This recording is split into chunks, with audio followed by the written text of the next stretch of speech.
mēs izlēmām iesniegt Saeimā publisku vēstuli, lai aizstāvētu savas intereses un pildītu savu sociālo atbildību.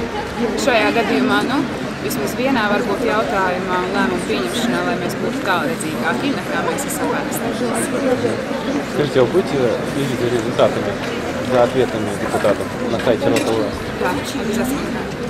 Вы ожидаете, что они будут активно отвечать на вопросы?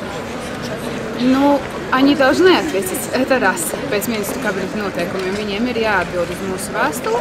Es nezinu, cik gan godīgas var būt šīs atbildes un cik objektīvas. Cerēsim, ka tomēr viss izdosies. Скажите, в одиночку вы бы могли повлиять на ситуацию законодательной в Латвии? Viens nekad nav karotājs. Mums tas ir jāatcerās, tāpēc es domāju, ka mēs arī esam vairākumā salasījušies. Bet arī jāatcerās, ka viena pagale arī nedeg. Līdz ar to, ja ir kāds, kas stājās pretī, tad viņš arī nav viens. Un ja tu esi viens un ej pretī tam, kur ir vairākumā, tad mēs būsim zaudētājos. Скажите, а того количества людей, которые здесь собрались, достаточно, чтобы сделать первый шаг в этом направлении? Es domāju, ka jā. Jau ir apsveicami tas, ka mēs esam tik daudz, cik mēs esam šodien. Noteikti mēs būtu vēl vairāk, un nākamreiz mēs arī būsim vēl vairāk, jo mēs ejam uz priekšu un uz vietas mēs nestāvam.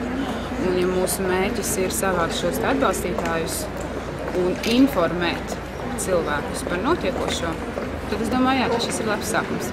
Mēs varam priecāties. Скажите, пожалуйста, что вас больше всего заботит? Гендерная реформа, ювенальная юстиция или еще что-то? Tas ir izrietošs viens no otra. Šajā gadījumā tas viss nav atdalāms un nav viennozīmīgs.